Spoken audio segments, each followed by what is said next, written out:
இயேசு பேசின அந்த 6வது வார்த்தை இன்னைக்கு தியானிக்க போறோம். அது என்னன்னு சொன்னா முடிந்தது. யோவான் 19 அதிகாரம் 20 வாசிக்கிறோம்.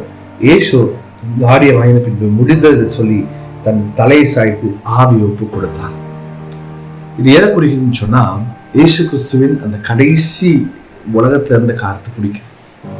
இன்னைக்கு நம்முடைய வாழ்க்கையில கூட பல நேரம் நம்முடைய முடிவு எப்படி இருக்கிறது? இன்னைக்கு ஆரம்ப நாட்கள்ல நம்ம அவ்வளவு நல்லா ஜெபம் பண்ணோம், நம்ம ரட்சிக்கப்பட்ட பின்பு அவ்வளவு ஜெபம் பண்ணோம்.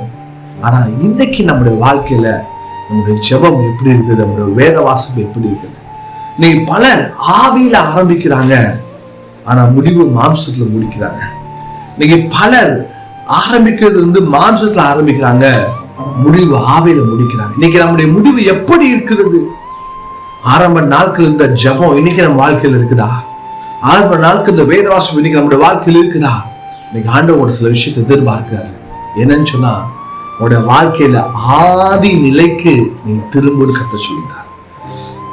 ஆரம்பத்துல நீங்க எப்படி ஆண்டவர்களை வைராக்கியமா இருந்தீங்களோ அதுக்கு திரும்புன்னு கத்த சொல்லுகிறார்.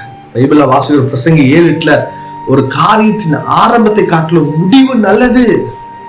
அதே அப்போஸ்தலன் பவுல் சொல்லுகிறார், நல்ல போராட்டத்தை போராடினேன், ஓட்டத்தை முடித்தேன். அப்படின்னா நம்முடைய வாழ்க்கையின் ஆரம்பத்துல இருந்த விஷயம் இன்னைக்கு வரைக்கும் நடக்குதா? இன்னைக்கு இருக்க விஷயம் நம்ம வாழ்க்கை கடைசி வரையும் இருக்குமா? யோசிச்சு பாருங்க. இன்னைக்கு ஆண்டவரை பார்த்து சொல்றாரு, ஆரம்பத்துல இந்த ஜெபம் எங்க, ஆரம்பத்துல வேத வாசிப்பு எங்க, அதுக்கு அதை வாழ்க்கை அர்ப்பணிப்போம். ஒருவேளை இதுவரை அந்த செய்யாட்டப்பட பரவாயில்ல, இன்னைக்கு அர்ப்பணித்து ஜெபம் பண்ணி பாருங்க.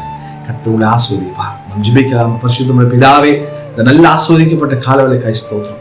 ஆரம்பத்துல ஜெபம், ஆரம்பத்துல வேத வாசிப்புகள் அங்க திரும்ப மாற உதவி செய்யப்பா.